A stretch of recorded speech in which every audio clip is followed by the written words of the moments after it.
Okay. Congratulations. Thank you. All right, John.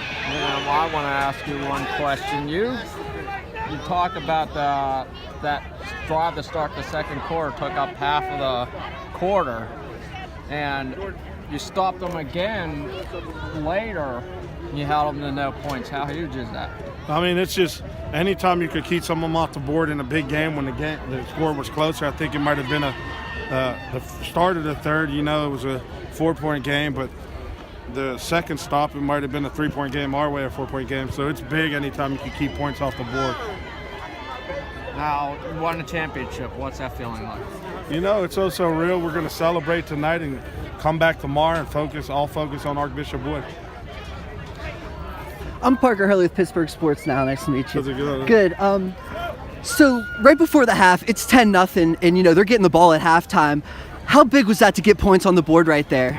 That was a pivotal point in the game for us, getting some points before the half, knowing they were getting the ball coming back out at halftime, the type of offense that they run, keeping the ball away from your offense.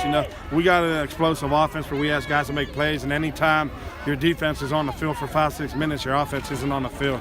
But our defense did a pretty good job of holding them out.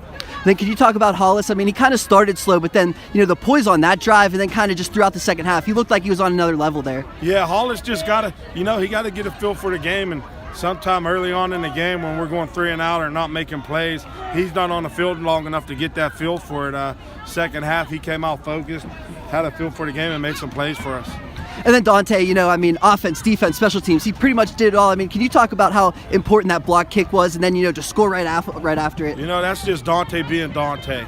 We talk about it practice all week long. Your number's going to be called. You need to make a play, and he continues to do that here in the playoffs. Awesome. The defense in the second half really made some big plays. The block kick being one, but I think Armand Gustav had 3 or 4 sacks in the second half alone. I mean, just stopping them on 4th down. How big was that side of the ball? We talked about all week, if we could get them into a normal offensive set out of the Wildcat, that we have a better chance of winning. Having their quarterback make plays on our guys. We gave up that touchdown there in the second half, but it was on a broken play that we should have had them sacked. But that's why you got to play through the whistle. Can you speak to just first time since 1995 for Penn Hills? I mean, I know you said you've got another game next week, but still, I mean, this is a big deal. Just so happy for the community to see the community out in the stands supporting our boys again. We're just restoring that pride in a tradition-rich program. And then one last question is, you kind of said when I talked to you earlier this week that, you wanted to, start your path to being on a coach like Bob Palko. What can you say about, being across the sidelines from him, just being in a game like this, and, it ended up being his last game? Nothing but respect for Coach Palko, what he's done with that football program there. Class act guy. As a young coach, kind of a role model for myself, the way he's developed a program like that. So hoping to restore the pride here and build that program. Awesome. Thank you so much.